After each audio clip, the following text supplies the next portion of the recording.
महान संत और कवि गोस्वामी तुलसीदास ने एक जगह लिखा है के लघु के बड़ मीत भल सम सनेहु दुख होई, तुलसी ज्यों घृत मधु सरिस मिली महाविष होई। उनके कहने का मतलब है कि दो महत्वपूर्ण और समान ताकत वाले लोगों में कभी मित्रता हो ही नहीं सकती। मित्रता तो हमेशा एक बड़े और एक छोटे व्यक्ति में ही हो सकती है, क्योंकि घी और शहद अगर एक समान मात्रा में मिला दिया जाए तो वह विष बन जाता है। अमेरिका में भी कुछ ऐसा ही हुआ है। दुनिया के सबसे ताकतवर देश के राष्ट्रपति और दुनिया के सबसे अमीर व्यक्ति के बीच की दोस्ती अपनी मौत खुद मर गई है। अमेरिका के राष्ट्रपति डोनाल्ड ट्रंप और एलन मस्क की राहें जुदा हो गई है। इन दोनों को नज़दीक से देखने वालों को पहले दिन से ही लगता था कि यह दोस्ती परवान चढ़ने से पहले ही दम तोड़ देगी। वैसा ही हुआ भी। राइटर्स ने व्हाइट हाउस के सूत्रों के हवाले से कहा है कि दुनिया के सबसे धनी व्यक्ति एलन मस्क की ट्रंप प्रशासन से विदाई का फैसला सीनियर स्टाफ लेवल पर किया गया। व्हाइट हाउस से मस्क की विदाई उसी तरीके से हुई जिस तरह कोई अहंकारी राजा किसी मंत्री की बात को दिल पर लेकर बिना किसी बातचीत के सभा से बाहर का रास्ता दिखा दिया करता था। फटाफट हुई पूरी प्रक्रिया अनौपचारिक थी। अपनी विदाई की खबर सार्वजनिक करने से पहले एलन मस्क ने ट्रंप से मुलाकात भी नहीं की थी। दरअसल एलन मस्क और डोनाल्ड ट्रंप दोनों एक ही टेम्परामेंट के होने के कारण साथ निभा नहीं पाए। दोनों व्यक्तियों के मजबूत, स्वतंत्र और सुर्खियों में रहने वाले व्यक्तित्व ने उनके रिश्ते को शुरू में तो मजबूत किया, लेकिन वही विशेषताएं उनके बीच टकराव और अंततः अलगाव का कारण बनी। दोनों के व्यक्तित्व में अहंकार का टेम्परामेंट समान था।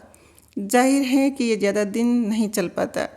एलन मस्क और डोनाल्ड ट्रंप दोनों ही अपनी अपनी दुनिया में अल्फा व्यक्तित्व के धनी हैं। मस्क ने टेस्ला और स्पेस जैसे नवाचारों के जरिए पारंपरिक उद्योगों को चुनौती दी, जबकि ट्रंप ने अपनी अपरंपरागत राजनीतिक शैली से अमेरिकी राजनीति को हिला दिया। दोनों ही नियमों को तोड़ने और बड़े जोखिम लेने में विश्वास रखते हैं। दोनों को सुर्खियों में रहने की चाह पागलपन की हद तक है। मस्क एक्स पर अपने विवादास्पद पोस्ट और ट्रंप अपने ट्रूथ सोशल पोस्ट और रैलियों के जरिए हमेशा दुनिया का ध्यान आकर्षित करते रहते हैं। शायद यही कारण है कि मस्क ने ट्विटर को खरीदने के लिए मुंह मांगी रकम दी। दूसरी तरफ ट्रंप चर्चा में रहना कितना पसंद करते हैं। वो भारत और पाकिस्तान के बीच सीज फायर का श्रेय कोई दूसरा न ले, इसके लिए करीब दर्जन बार वो प्रेस को बता चुके हैं कि मेरे प्रयासों से दोनों देशों के बीच जंग रुक गई। भारत बार बार इससे इनकार कर चुका है, फिर भी ट्रंप श्रेय लेने से नहीं चूक रहे हैं। शायद यही कारण है कि अमेरिकी प्रेसिडेंट भारत के पीएम नरेंद्र मोदी के रूप में अपने एक और मित्र को खो चुके हैं या बहुत जल्दी खो देने वाले हैं। दोनों की शैली आक्रामक नेतृत्व वाली है। मस्क अपनी कंपनियों में कठोर प्रबंधन और ट्रंप का प्रशासन में मेरी तरह बनो या बाहर रास्ता देखो का रवैया रखते हैं।